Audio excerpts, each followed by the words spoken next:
Hey kids, you trying to get into Segment City? Well, you really shouldn't, because Segment City is a mature podcast, and listener discretion is advised. I'm just trying to look at... I know I'm in an alleyway. I know how I look, but I got some fireworks for you kids. I got snakes and I got sparklers. That's all I got. Oh, don't give me that.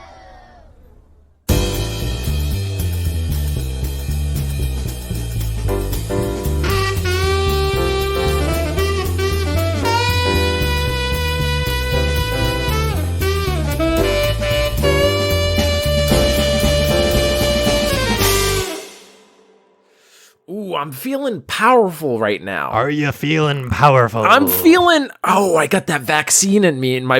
Okay, I'm moving my shoulders like being a...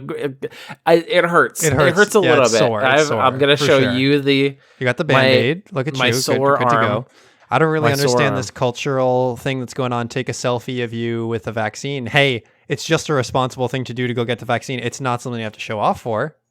Yeah, but if you... I mean... Maybe it could get on influencers. If that works for you, if whatever gets you in there. If everyone in America takes a selfie with their vaccine shot, isn't that the same thing as nobody in America taking their selfie with their vaccine shot?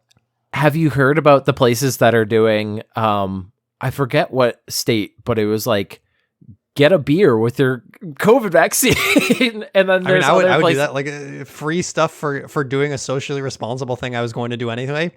Sign me up. And then in like California or like Amsterdam or someplace, it was like a joint. You get a joint. Oh, you fucking go get your vaccine. And I thought it was very funny. I didn't get that. I did. It was fine. I got my first shot. I'm feeling good. Everyone should get their vaccine shots. I know that there are some people who are questioning. Send your selfies to Will because he wants to see them. Mm-hmm. Some people are still not resistant. They're a little bit. They don't know whether they should get the shot. Some people are waiting. They don't know. I'm gonna say, get the shot. This is me peer pressuring you. If everybody gets the shot, then who are you not to get the? If all of your friends jump off a bridge into a nice jacuzzi. Yeah. Then you'll feel bad if you're not in that jacuzzi. Yeah, I get you. Yeah, you got to get in that jacuzzi. I'm feeling powerful because it's springtime here and we're getting back into I'm getting back into exercising. I know. Shocker. Oh, whoa. It's a seasonal exercise is very much a seasonal thing for me because I don't know, during the winter I'm like I can't run. It's too cold. Yeah. So I'll occasionally go skiing, but that's about it. So I went for a run today after work. I'm wearing those compression shorts. Everything's in place where it belongs, Will. These compression shorts are beautiful.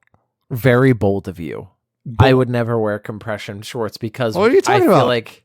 Okay, compression shorts are what I feel like I call them biking shorts. Compression shorts are the male equivalent of a sports bra. Yeah, okay, so they keep everything. But that's the thing. It's like saran wrap around your junk, and I don't want anybody seeing. It's not supposed to be that tight. It's supposed to be tight enough that things not tight on. Have you seen my badunk? You're not supposed to look like a ham tied up with all the strings pressing you together. It's not supposed to distort your body so that the blood is being pushed up into your chest and down into your legs, but in the middle there's none.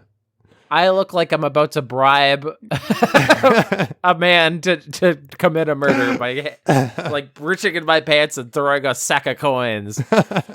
I look like I'm taking some acorns. I'm ferreting away my own acorns into my pants.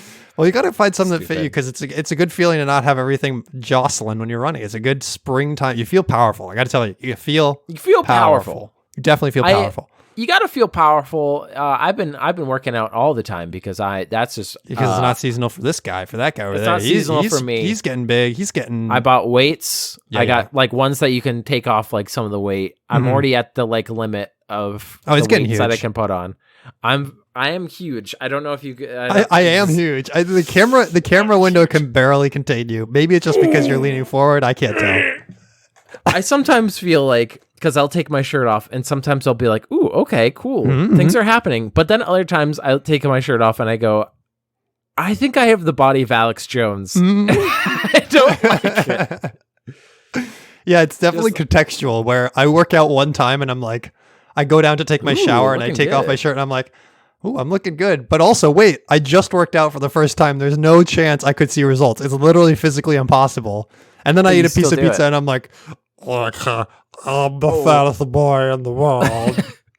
And then you stick out your big gut. Your big beer gigantor gut. Your big gut that you definitely have. Definitely have. It's been a while since you've seen me. I'm gonna look gigante after during our next meeting. When I take my shirt off, and I want everyone not to say he has the body of Alex Jones. I want everybody to say, "Ooh." I want somebody. That's my goal in fucking life. I've been working out for years, and I just want one person to go, "Oh." Like just that. I did that. But just give me that little. Isn't saying like, oh well, like looks like you've been working out. Nobody's ever going to say that to me. But isn't that kind of backhanded? It's just being hey, before it looked like you hadn't been working out. No, it would be bad if they said you don't look like a fat piece of shit anymore. I would go, but like you've been working out. I'm like, yeah, I have. I've been working out for years, putting in that work, baby. Yeah, and you gotta work out here in Segment City. It's the law that everybody works out. You gotta be fit, no matter what. Damn. We have the fittest population. Total fascism. It's great. Yeah, we're run by Michelle Obama, so we are. She's the governor of the state. So, yeah, it's the war on obesity. Literally, the literal war.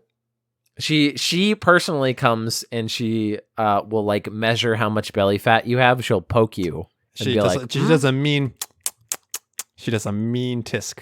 And then you go to Guantanamo Bay. I don't know. This is getting weirdly political. Welcome to Segment City, everybody. This is a podcast in which Theo and I'm messing it up.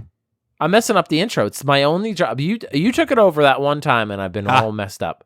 This is a podcast in which me, Will Kane, and my co-host, the Michelle Obama of this podcast, Theo Sapakos, the dictator of this podcast, present segments each week. Some are new, some are recurring. They're on a topic that we wanna talk about. We have each of us does approximately 2. And this week, well, I do like one more than you technically. Sometimes I do one. I don't know. We're gonna do Will's Stupid Thought. Are you here for Will's Stupid Thought? I'm to some degree. I've already signed on. All right, you've already got me here. You may as well say your stupid thought. Now I'm stuck on the working out thing. If you can't, I mean, maybe we need to keep talking about it if you're still on maybe this is the stupid thought is Will needs to think about. Yeah, tell me what you're thinking about. Give me a train of thought here. Give me a stream of consciousness. I want to be muscular enough that I'm not threatening, but muscular enough that somebody will say something about it. Which I feel like in my friend group is not going to happen. The dream is to look muscular enough so not too muscular that you look threatening. Agreed. That's the upper bound. For me, the lower bound is I'd like to look muscular enough that if I was walking alone at night, someone would be like, don't want to mess with that guy. That's the range, right? Right now, I feel like because our friends, I don't think anyone would say anything to me. If I took my shirt off and I had like guns, like I got these big old shoulders, people would be like, if you had duct taped Uzis to yourself. Yeah. And I start killing all my friends. Shirt and they're like, why did you use clear wrapping tape? Why did you use wrapping tape to put these guns on your biceps? That sounds really painful to get off. You're gonna have to pull off all the hair just to get to your gun. It does irritate me when people are effortlessly very muscular. Genetics just hands them, here you go, muscular body, my liege. When they just like have they're that perfect amount of skinny. Because right now the problem with me is that I am like actually pretty muscular. It's just underneath a layer of fat because I don't give a shit about my diet, which is which is not good. I should probably do something about it. It's probably not that you don't give a shit about your diet. It's more like you work hard for your muscle and you want to eat what you want to eat. Yeah, and that's true. A fair reasoning. I have for everybody, especially the ladies in the audience, what is the definition of a dad bod? The original definition. People have misconstrued the dad bod to be, if you are just a fat schmuck that does not do anything and has a gut, then you have a dad bod. No. The dad bod original definition is that you are strong, but also don't care about if you want to eat pizza, you're going to eat pizza. Gotta eat that pizza. So it shows that you're carefree, gonna but shotgun also that whole pizza. You're strong enough that you carry children about a lot. And I feel like I'm at that point where I am both of those things. Maybe, I don't think I'm going to get any applause for it, though. Maybe once I have children, maybe that's when I'll get the muscle, because I'll have to be carrying around those children. Maybe that's what my body has been waiting for, the hormonal instincts to take care of younglings. Younglings. It's been like, I will not grant you muscles until you have taken on X amount of responsibility. I have realized that because I bought those like weights, I'm at the upper limit, and I turned, like, we have a weird bench in our front room that I've just kind of converted into a bench press. Like, I just lay on it and whatever. Like, it's long enough for my torso. There's someone sitting on it and you're like, hey, you using this? Mind if I sub in? my parents are just like, yeah, sure. Mind if I rotate in, bro? Yeah, can you spot me? Yo, can you give me a spot real quick? And I've been told that it looks impressive when I do things, like when I lift it, but I don't feel like that always means that I'm strong, because people then ask me to like lift boxes for them to help them move, and I'll be like, all right, we need to redefine this. The upper bound is not so strong that you look intimidating. The upper bound is you don't want to look so strong that someone asks you to help them move. And that's where you don't you look want to embarrassing. Like, when you They're can't like, Will, lift you them. can help me lift my fridge, right? And you're like, I'm not that strong. It always feels like heavier, because I'm like, it's not the not weight of heavy, it's expectations. awkward. It's the dad thing of it's just awkward. But I also I feel like there's also a lot of people who are very muscled, because I'm at the point that I'm also like, I feel pretty good about my natural muscle, and that most of the people, I'm going to let everybody in on a secret. The people who are super muscled either have very good genetics or are on steroids. Mm-hmm. That is a fact. And I include supplements and things like that with steroids. You're talking about things like that are not the explicitly top, like injecting yourself. Right. Yeah, right. Like the people that look jacked AF. Yeah. And I'm not, and also I'm not talking about like, oh, I'm drinking muscle milk. Like that's okay. Yeah. Right. That's not gonna, but if you're taking like pills that make you like work harder and stuff, it's like, okay, those are performance enhancers. Right. And a lot of people are on them. But I feel comfortable, but then that creatine, that's what you got to get on, baby. There's also a thing where a lot of people who are very outwardly muscular, have you ever seen professional bodybuilders? They're weird looking. They're weird. They look like rocks that have grown limbs. Like they have the like big cores and just like they're huge, and they don't look like Mr. America or whatever, Mr. Universe, like Arnold Schwarzenegger, like, because they're lifting fucking heavy shit. Yeah. So it's not always pure strength. This is a weird conversation, and no, I appreciate it. Will's train of consciousness. That's what we're here for. About just training and stuff. I do think that people, I think, do what you want with your body. I've just kind of fit exercise into my Catholic guilt. I've slotted it in instead of right in, and I feel like it's a productive use for built-in guilt. But I feel guilty because I'm taking up all this time. Theo, I bet you got a segment. I do have a segment for you. I have an edition of Florida Man for you. Oh. This edition of Florida Man comes to us from NPR, a reliable source for once. Yeah. For once, I feel like we're always coming. I'm coming at you to like. I always usually come to you with news sources like therealnews.gov, and I'm like, that doesn't sound right. Something about that doesn't sound real. Didn't we have one that was like wine connoisseur? For the I'm sure we did. For the fucking I'm out Taco here trying Bell. to find like anybody who's willing to spin news to be entertaining. I'm about it. I've read multiple articles on the same topic, and I go with whichever one is funnest. Yes, absolutely. Yes, whoever had the most sense of humor, and then they're writing it. All right. So from NPR, Florida man awarded $37,500 after cops mistake glazed donut crumbs for meth. Oh, okay. Alrighty. All right, so here we go. In December 2015, 64-year-old Daniel Rushing had just dropped off a friend at chemotherapy and was driving home an older woman from his church who worked at the 7-Eleven and would otherwise walk the 2 miles home. So we've set the stage already with the ultimate public Samaritan.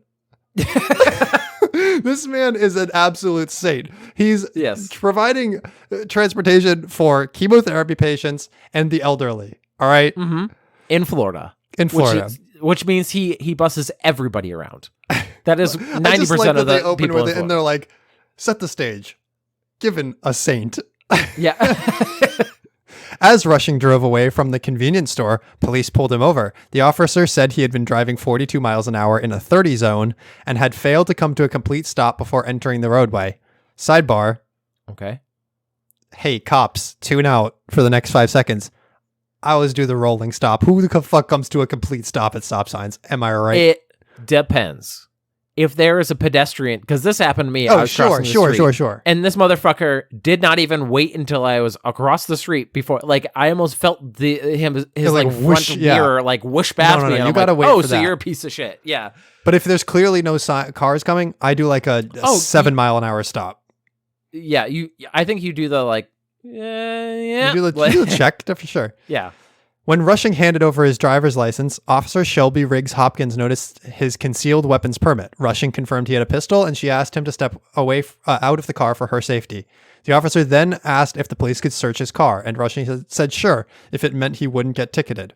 Rushing watched as officers, who now numbered 4, conducted a very thorough inspection of his car. Finally, Riggs Hopkins said to him, "You want to tell me about what we found?"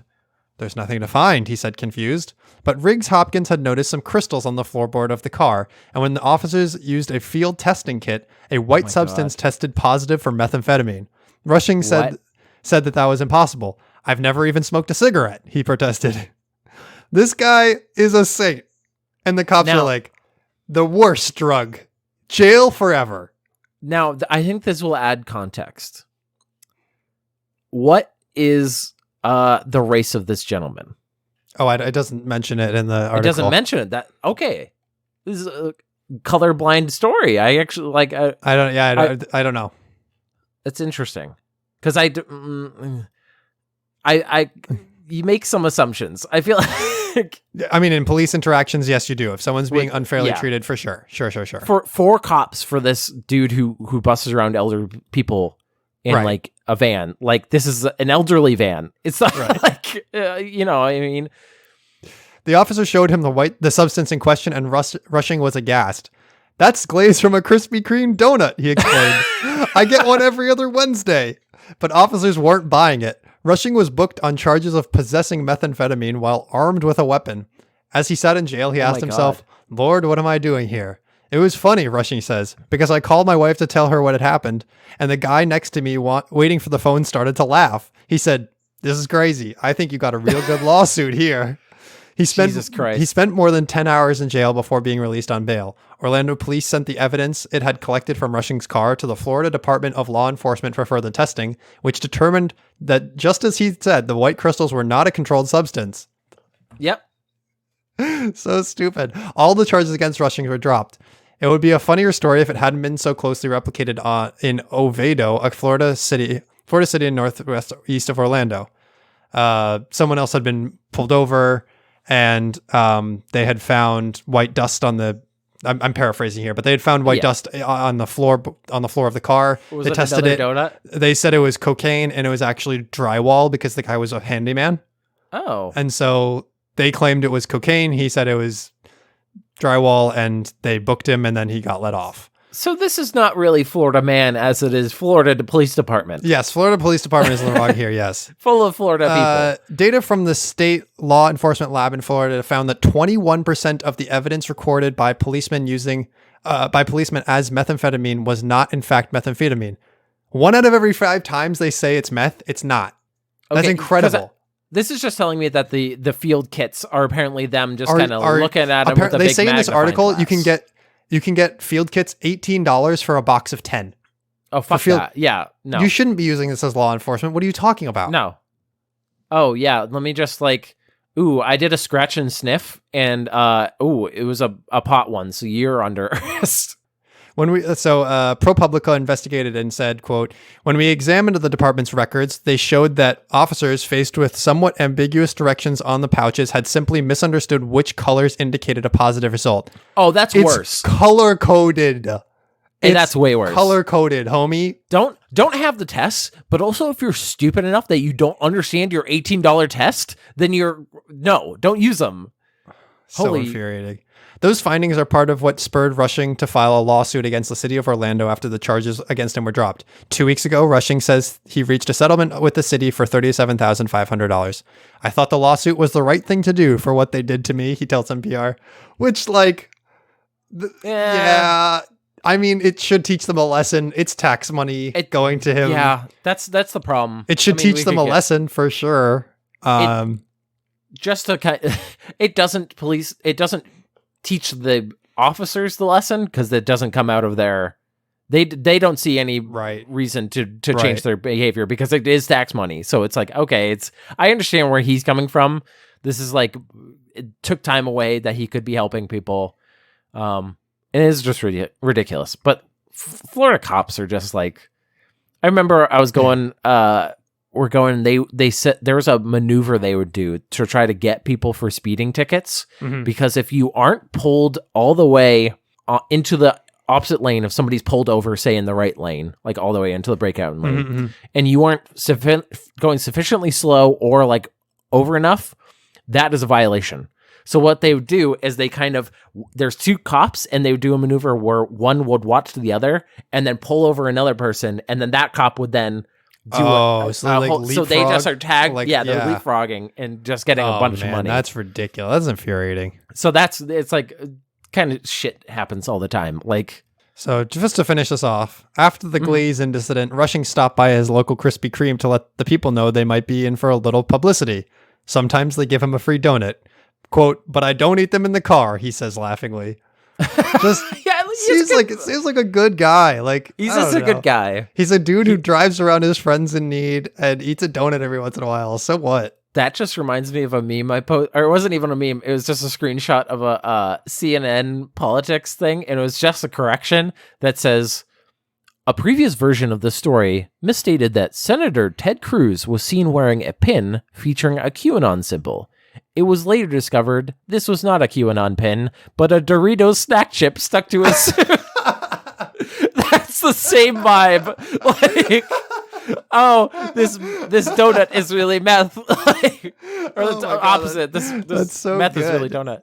But anyway, a Dorito. We gave him the benefit of the doubt for putting himself together, but no.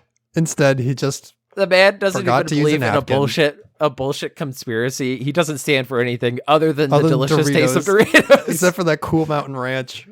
I like that he's just like, what's his name from The Office, spilling his chili. Oh, Kevin. It's just like he's just the Kevin of fucking, even looks like him. Anyway, that's the end of Florida Man for this time, which brings us from a Florida man being trapped in the legal system for unjust things. We're doing a follow-up to a segment from last week, which was 10 dumb listicles from Buzzfeed that I hate. Here for it. I don't hate them. I think they're stupid as shit. We only did one that I couldn't wait to get back to the segment. I'm here for it. We went deep in to one segment that was our one listicle that was just the worst, the dumbest. Bring me more muffin babies. We are not. Want. It was would you rathers, the worst would you rathers. But these are listicles. We don't need to get into them because some of them are picture based, so I don't need to read all of them. But I'm going to read the titles, at least, of these dumb listicles, and we can decide if we want to read more. The first one. 25 ways to tell you're a kid of the 90s.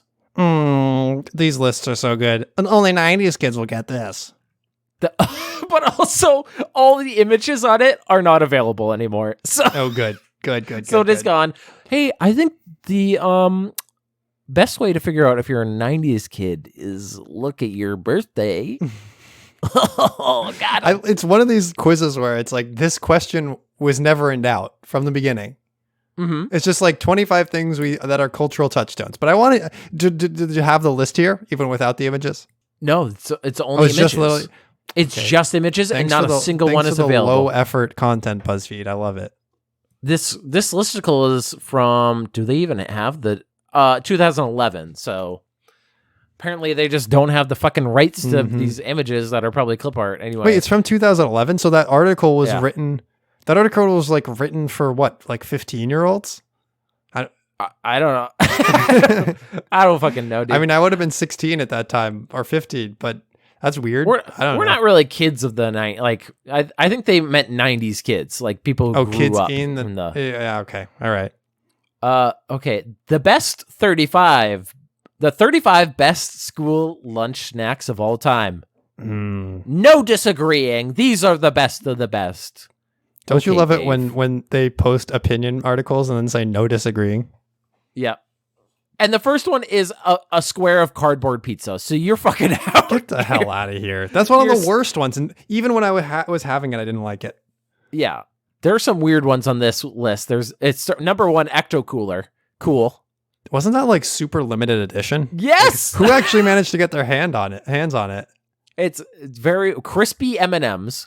Hey, aren't all M&Ms crispy? Maybe that's a specific thing. They have specifically crispy M&Ms, but I got to be honest with you, I don't think they're any better than, I would say, I mean, we must have ranked our M&M rankings on this show already at some point, right? Oh, we did like chocolate things, and I think M&Ms came out on top. We've already done that, but yeah, there are other better varieties of M&Ms, I gotta admit. The problem with these listicles also is that they apparently don't have any images associated with them. That they apparently BuzzFeed has a 5-year thing that it's like, get rid of all the images, get out of here. Yeah, they don't want to pay for like hosting them or whatever These anymore. Are rotten. They're like, get them out of here, disposable content only. Get them out of here. But this one is 18 photos of Albert Einstein being super chill. I wish I could see your favorite theoretical physicist was also one cool dude. Who the fuck makes who is this article for? Like, we know that he's probably not going down in the history books for being super cool, but we'd like to change that. We really want to add to his legacy here. I think there's an image problem that he's really suffering from. Was there really one BuzzFeed staff member that was just like clicking through images of Albert Einstein, and they're just like, oh yeah, he's vibing. Oh, he's vibing. Give this man a margarita. He is on the beach. He's having a great time. Stupid. That one's from 2012. 12 reasons why Sam, the cat with eyebrows, should be your new favorite cat. And yes, they're real. This is also another image-based one where all the images of Sam the cat are gone. So I wanted to see this eyebrow cat just once, but they say no. No can do. That one's from 2013, so they really are just fucking everything up. This one is so... Sorry. 35 people who just realized that Seth MacFarlane is actually hot.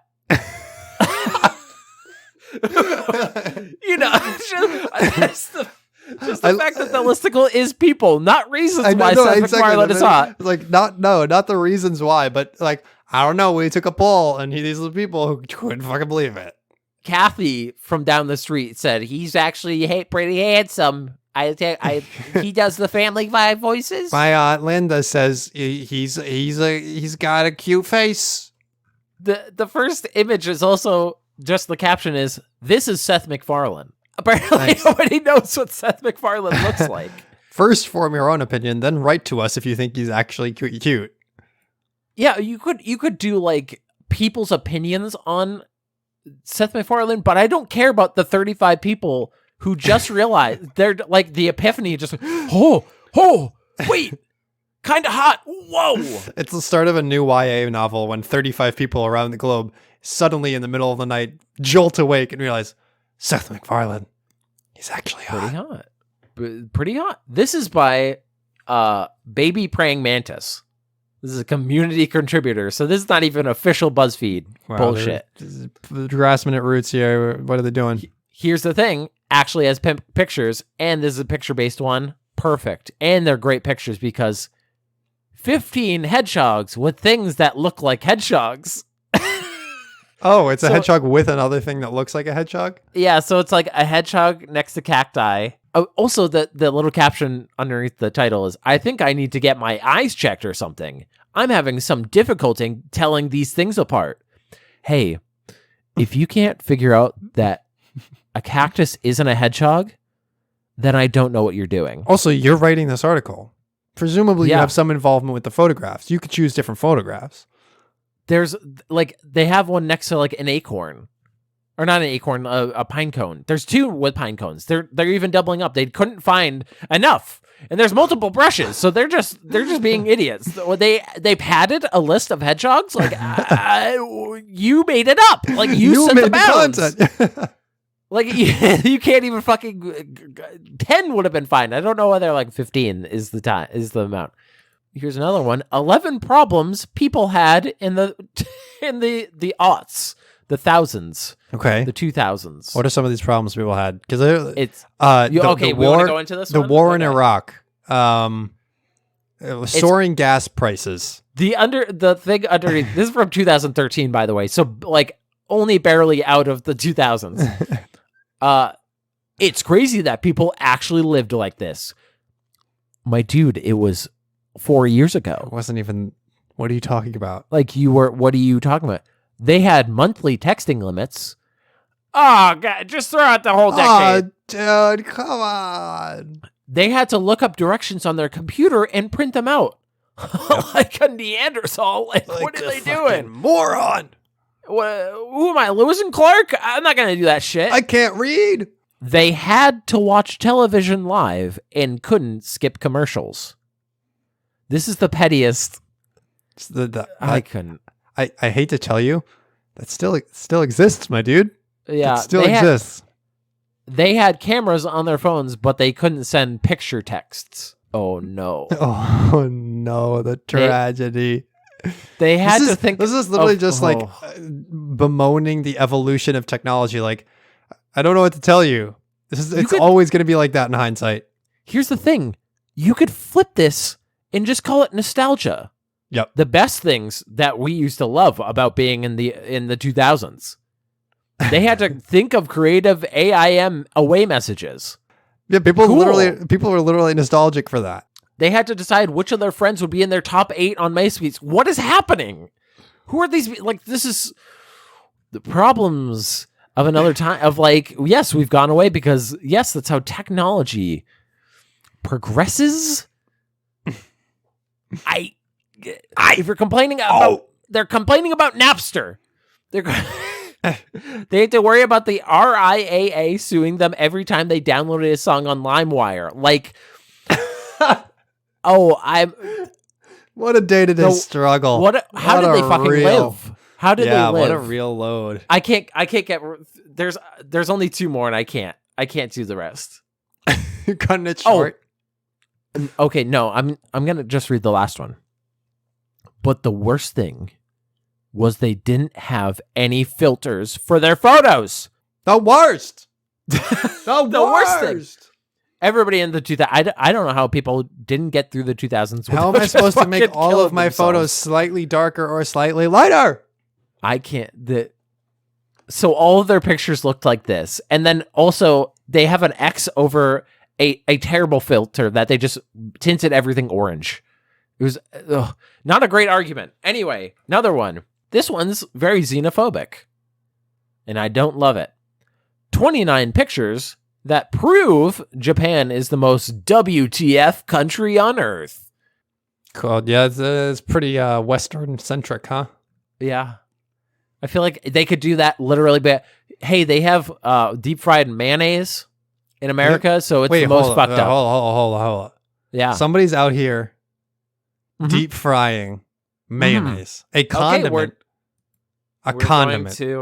We're going to now sidetrack. I'm just confused because generally fried you would eat the thing that would be fried even if it wasn't fried. Mayonnaise. How to deep fry mayonnaise? But it's But it's a liquid. It's a liquid. Mm-hmm. But it's a liquid. Let me just say that as a question. It's a liquid. Mm-hmm. Listen, you want me to read the whole thing? Do you want me to read a recipe? Because this recipe doesn't actually reveal that much. I thought it was going to be a little bit deeper. There's apparently a lot of different ways that you can deep fry. There's jalapeno mayo balls. I've heard of fried ice cream, but I presume you coat the ice cream in something. I presume you do a similar thing. Let me Google image search this. But who just wants to bite into a ball of mayonnaise?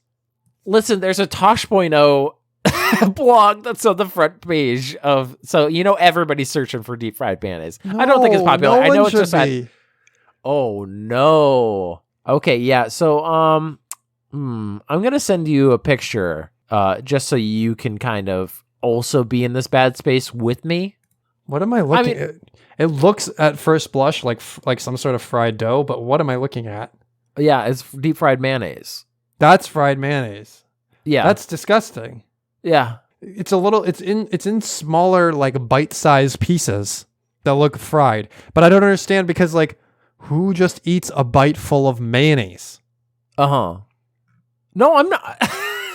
This is bad for your mind. You keep reacting as if I'm saying statements. I'm asking questions that I want answers to.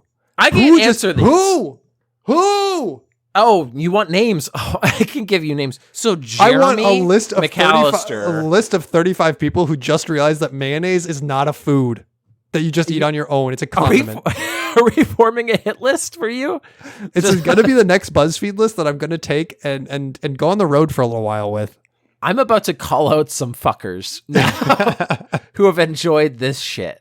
And I cannot the madness stops now. So I've noticed also that all of these are coming from a guy named Dave Stapora, who apparently is very active in 2013 and created all the worst articles you could, like, that BuzzFeed gets made fun of to this day for. So this guy, congratulations. To be fair, we are still patronizing their website and probably giving them ad dollars, so seems to be working for them. They can't even load their own images. They have not loaded an ad onto my screen. They cannot. 20 things that will make you say, no! Fried mayonnaise. Warning, you might have a heart attack looking at this. There's all of the GIFs are loading. They're perpetually loading. And all of the captions, they don't say what they are. They just say, no! No! No! No! Just one more O every single time until we get, no! So, things that'll make you say no. No! I'm going to say no to this listicle. I'm going to say no to this listicle. Now we're getting to the last two, which I don't know if we want to save or if we want to just if we want to go on to your next segment. We can save them if you want. I don't know if we're going to get a ton. Actually, no, I think we're going to read through both of these. So let's save this for next time. All right. I didn't think there was going to be a part 3, but there's a part 3. So there's a part 3. It's the gift that keeps on giving. Gift that keeps on giving. I need to talk about something. Well, I watched a little movie. Okay. And you know what? Nothing about it is that little. It's Kong versus Godzilla. Godzilla versus Kong. I don't remember which the order is. Kong versus Godzilla. But there's some interesting choices in this movie. I don't think it's a cinematic masterpiece, but hey, it's fun. And I'm gonna talk about it. If you haven't seen this movie, I thought it was gonna be like, okay, next segment. If you haven't seen this movie, potentially skip to the next one if you care about spoilers. I'm gonna spoil it. Yeah, I don't. Giving you a chance to opt out now. I'm going to tell the audience I watched the first 15 minutes of this movie, and I said, I'll watch this later, and then it went off of HBO Max because I'm a dum-dum. It'll come back eventually, and I also I was like, aw, and then I went, I don't really care that much. Yeah. So I gave him permission to spoil it because I know that the plot will go into one ear and not stay in my brain. It is taking up 0. If it you know those things that are in your brain rent free, this would have to pay a lot of rent to stay in my fucking brain. I only remember all these details because I took notes when I watched it. After I was like, let's review the plots here. Explicit details. Beginning. At the beginning. So we'll start at the beginning. Good place to start. I know the beginning. King Kong wakes up, has a shower, scratches his butt. Yeah. Great day for King Kong. They took a lot of creative liberties from the opening of Shrek here, didn't they? If we're being honest with ourselves. Including the little girl that has a little figurine of Kong that comes in and holds it up to him. Yes. So there's a couple of subplots here. So there's the little kid subplot. The little kid that Kong trusts. King Kong has decided to trust this little girl. There's the evil corporation. There's this guy who wrote a book about hollow earth theory, who gets hired by Apex, the evil corporation, evil corp. You're just jumping everything. Like, you're just giving the whole. Yeah, I'm just dumping right in. Just the people's, the general groups. Okay, so there's only crazy people. Every person, because you have not watched the other movies. No, I haven't. I don't care enough. No. I told you messaged me and said, I watched Kong versus Godzilla and I want to talk about it on the podcast. And I went, why? And he went, and you were like, oh, I think there's 6. And I'm like, but you haven't watched like any of the other ones. I guess this is the one to jump in on. Yeah. But it's also like the marketing. I guess you're just the dream of marketers everywhere where you went Kong in Godzilla. They fight. Mostly Kong and Godzilla on service that I don't pay for. Yes, that's true. It was on HBO Max and I ran out of time for me. I could have seen it. I didn't. So we have general groups here. We have little kid. We have evil group, Apex Corp. We have corporation. We have group of teenagers who are going to be vital to the plot somehow. They aren't. Millie Bobby Brown was in the last one. Millie Bobby Brown and co. She's in this one too. She plays a critical role, and by that I mean reason, kind of just gets in the way. Mm-hmm. So there's the little kid who communicates with Kong, and all the adults in the room have decided that this is okay. That when King Kong, a giant gorilla, gets mad, their solution is just send this little girl to talk to him. It's fine. This deaf little girl. Yes, this that deaf was girl not in any previous movie. Who can sense feelings of the big monkey.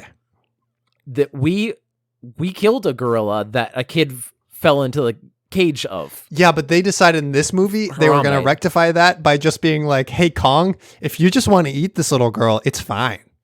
You started off, you left off the vital part of the opener, by the way, of Kong has a shower. He has the Shrek. He has the Shrek. He just scratches his butt. He takes he's like, I like this little figurine. He takes a tree, throws it at the sky. At the wall. At the sky. It embeds itself in the sky because it is just a reflective thing around all of Skull Island. Yeah, they're keeping Kong contained so that they can monitor him because they think it's a good idea to have him imprisoned and have control over him as opposed... and the best part is they say it's for his own good because if he wanders outside of Skull Island, Godzilla will fuck him up. That's their reasoning. Yeah. Their reasoning is if he leaves, he'll die. They can sense other alphas. Yep. Alphas are out there. And then I'm only taking over the first 15 minutes because I don't know anything. This is not going to be a comprehensive plot review because I've forgotten so much of it. So it then cuts to a guy who was recording a conspiracy podcast. Yep. In his car. I know how that feels. Yep. And he's like, I'm infiltrating evil corporation, I think. Yep. He's going to go from the inside. He's going to take it down from the inside and spread out the information. Yes. 10 minutes of just the most awkward Michael Bay humor, side character. He's so close to saying, trying to do some espionage shit, but it's just very weird. And then Godzilla attacks the facility. Correct. And he just totally nullifying anything that he just did, unless he got information or something. I don't fucking know. Exactly. So Godzilla attacks, blows a hole in the wall. And this conspiracy guy sees something, some tech that he maybe shouldn't have because there's a big hole in the wall now. Mm-hmm. So he puts this out on his podcast. There's something happened. Millie Bobby Brown.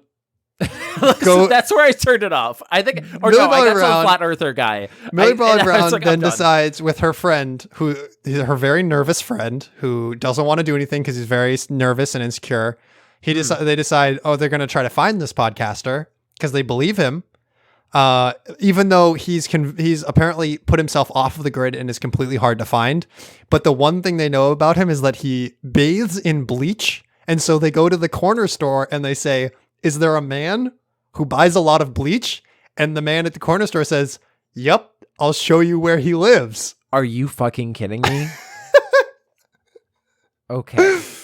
There's so many wild things that you just said that was in a mainstream movie. That he bathes in bleach, and that the fact that they just walked. Hello, yes, he's in our neighborhood, right? So, cut here to Evil Apex Corp hires a man who wrote a book on hollow Earth theory because they're like, it's real. The Earth is hollow, which is some grade A comic book shit for a major blockbuster movie, which is great. And they decide that the only way to find the center of the Earth that is apparently they want to do it because it's a power source. The hollow Earth is a source of I don't know how you transfer hollow Earth into energy, but just trust us that it exists. Unlimited power in the hollow Earth. And they decide that the only way to get there is to bring Kong to one of the holes in the Earth that leads to the center and then follow him because he has Kong instincts and he knows how to get home. Because I've heard enough of the plot that I know that because all the big things are from the center of the Earth, apparently. Yeah. And they all have it's like a carrier habitat pigeons. for it's like a super habitat or whatever. They know how to home in. Exactly. So they bring Kong off the island. He meets Godzilla for the first time. They punch each other, but then they fly him to Antarctica. That's apparently like they have a secret base on Antarctica. That's one of the hole openings. Wait, one second. So because I didn't get to this part. Is this evil corporation that's like, we need Kong? And then the scientist lady is just it's like, after Kong attacks, they're like, we need to figure out what to do about Godzilla. And Evil Corporation is like, if we have enough power, we can like build a weapon to like stave him off. We just need to find it. Obviously, Mechagodzilla. Oh, big shocker. It was in the trailer. So they bring Kong to Antarctica, and they're like, we're gonna follow him. So they lie to him. They have the little girl be like, your family's in the hole. And he's like, really?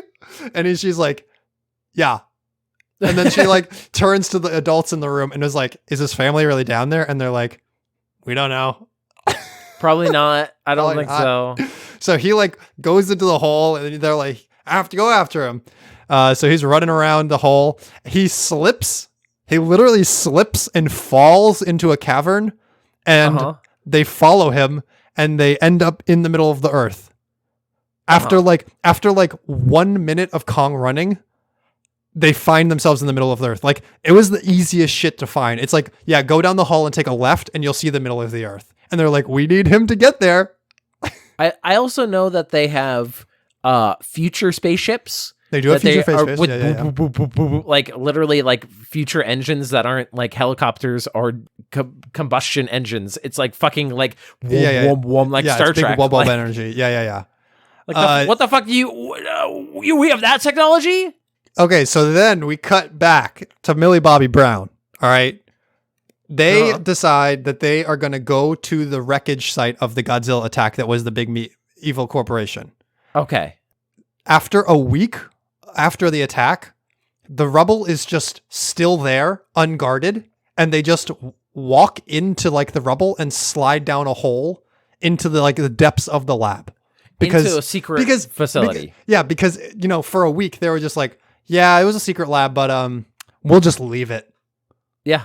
No guards. Yeah. No guards. We're not reconstructing. We're not like digging people out. No. Gonna... Oh, and by the way, underneath all the rubble, it's just still functional like evil base. Yeah. Classic stuff. They see some guards and they're going to get captured. So they wander into a room that turns out to be like a hyperloop, and it sends them underground at thousands of miles an hour to Hong Kong. Just so they can be there for plot reasons. So now they're in Hong Kong, just cuz. Okay, cool. So then Godzilla starts attacking Hong Kong because reasons. And they're in Hong Kong. Before that, they wander. Once they get to Hong Kong, they're wandering around the evil base, Hong Kong edition, and they see a test run of Mechagodzilla. Also not guarded. Also very loosely. Oh no, they get captured, and then they're like, the evil bad guy is like, we're gonna show you a demonstration, and he like brings out Kong, or he brings out a Mechagodzilla, and Mechagodzilla sends out a signal that apparently attracts Godzilla. Because he can sense an alpha, even though it's a robot alpha. I don't know. Whatever. So back in the middle of the earth, I feel like I'm doing the ball and string shit. Back in the center of the hollow earth. Back in the hollow earth, Kong finds an axe made of a Godzilla shard, and he puts it in the ground like a charging pad, and it charges up with that good energy, because apparently that's how Earth works. And he sits on a throne, and they're like, wow, Kong sits in chair. Incredible. Mm-hmm. When he charges up the thing, the axe, Godzilla senses this and literally blows a hole from the Hong Kong into the center of the earth. He just beams his laser down into the ground, and it blows a hole to the center of the earth. The plot's really just, they're like, we got to get them together now. Basically they were like, we need to have Kong get to Hong Kong. So Kong climbs out of the hole into Hong Kong, and they fight. And then Evil Corporation sets off Mechagodzilla. Mechagodzilla turns out to be one handful, so they have to collaborate like they were gonna. Yeah. And then once they defeat Mechagodzilla, they decide, actually, we're cool. And they almost do the bro clap. Yeah. I love that. You gotta love that. And then Godzilla wanders back into the ocean, and Kong looks peaceful, and that's where you have it. That's the end of the movie? That's the end of the movie. All right. Don't need to watch it anymore. Don't need to watch it? I could literally probably watch clips online. Hold on. I forgot the best part of the entire movie. I forgot the best part of the entire movie. I can't believe you almost forgot the best part of the entire movie. Tell me. Were you wondering why this subplot for Millie Bobby Brown and her friend existed this whole time? Millie Bobby, yeah. Because during the fight with Mechagodzilla, they were like, we need to override the controls. We need to guess the password. And they're like, wait, you do computer science stuff, nerdy friend. And he's like, I took an HTML course. What the fuck am I supposed to do? Yeah. Which is a phenomenal answer. Mm-hmm. So instead of cracking the password, he takes a thing of whiskey and pours it on the keyboard. And that causes Mechagodzilla to stutter for a second, which allows Kong to punch him in the face. That's their whole ass purpose, to spill a drink on a keyboard. That's their whole ass purpose in this movie. I kid you not. That is the point of them. I don't know. Okay. I think they're doing the right thing. I don't know why they have human plots in these things. Because they don't need to. First Godzilla movie has Bryan Cranston, all the trailers, promotion stuff. Spoiler, he dies in the first 30 minutes. Why the fuck is he even? And then his lame ass son, who's like in the military, takes over, and you're bored for the rest of them. And then Godzilla fights some generic looking monsters. Cool. Godzilla, King of the Monsters, is a clusterfuck where it's always snowing and always raining, so you can never see what's happening on the fucking screen. And people are in a big like air carrier jet, like it's fucking Avengers, and it's a bunch of scientist men on there going like, we need to do some science to defeat. And no, it's all cartoon logic. It's no actual, like, people aren't actually like, and it's Godzilla fighting King Ghidorah and like other like Rodan, and they just threw every fucking monster in. And this one, they're like, and then he fights one. And then like they fight each other, yeah. All the other ones are just gone, I guess. They're whatever, dude. Whatever. So what's your review? Let's boil this down. Oh, it's all hand wavy logic just to get out of the way of the fact that we want to see Godzilla and King Kong fight. But realistically, in an hour and 40 minutes, like, you can only really watch them fight for about 40 minutes before you're like, all right, starting to wear it. We need some lows in the crescendos that are the fights. The fights, but that's very cool. Love them a lot. I'm gonna speak as the studio. But that's what the human parts are for. Yeah, but except you don't give a shit. I don't give a shit. Right. Exactly. Don't try to make me care about these humans. I think that they actually do a pretty good job of getting the humans out of the way in this movie. And the humans don't overstay their welcome. Like I said, this movie's only an hour and 40 minutes. Like, nice short run time and lots of good fights. I give this like an 8 out of 10. Like it's a mindless movie that you turn on and you're like, yeah, I'll watch this one time and then never again. Or if it's on TV, I'll stick around because I know Godzilla versus Mechagodzilla is coming up and I'll watch that fight and then I'll switch the channel. There's only two ways to do a good Godzilla movie. I haven't seen Shin Godzilla, but I've heard a lot about it where it's like the bureaucracy angle of like, what if Godzilla actually showed up in modern Japan? And it's like a bunch of like boardroom meetings and scientists actually being like, what do we do? Like, so that's it. Like, that's cool and interesting. Or you do just complete schlock where it's like baby Godzilla and like he's like poking people in the eye and shit. I gotta say, this seems on that level where it's dumb as shit. Yes, it is very dumb, and it's all in service of just getting the humans out of the way so that they can fight. Oh, also, everyone's happy at the end of the movie. Godzilla and King Kong straight up fuck up Hong Kong. There is very little of Hong Kong left after this. People don't think about that ever in movies and stuff. Everyone's hugging at the end of the movie like everything's all good, like we solved the problem. Hey, Hong Kong's a city of millions. There are millions of people dead. Yeah. Easily millions. That's one thing that also, like, I was like, okay, you're keeping Kong in this weird like giant mirror like video thing. One, why? Mm-hmm. Two, is that the only, like, there doesn't seem to be any other things. Like, let's go to Pacific Rim, which to me is the ultimate, like, right now it's still the best of these like giant monster things because they actually have like humanity responding, even if it's a stupid way with giant robots. It's stupid. Yeah, you're right. But they're like, we tried walls, we tried artillery and shit, we tried everything. Giant robots are the only thing that worked. Like, and we don't want to nuke them because it'll fuck up our planet. It's like they don't have that. They're just like, I guess Godzilla's nice until he's not. Like, and then he could just fuck us up. Like, I don't know. Well, they were like, oh, but the reason he wasn't nice was because of Evil Corporation. Duh. It's like he's still a wild animal. Like, still a wild animal, and so is Kong. Yeah. So anyway, that seems like I'll watch it when it comes back on for free. But other than that, yeah. It's a fun, stupid watch, and I like it. Oh, also, Godzilla got some big old thunder thighs in this one, baby. You better watch out for these ham bones, because they're going for you. A big dumb movie to end our big dumb podcast.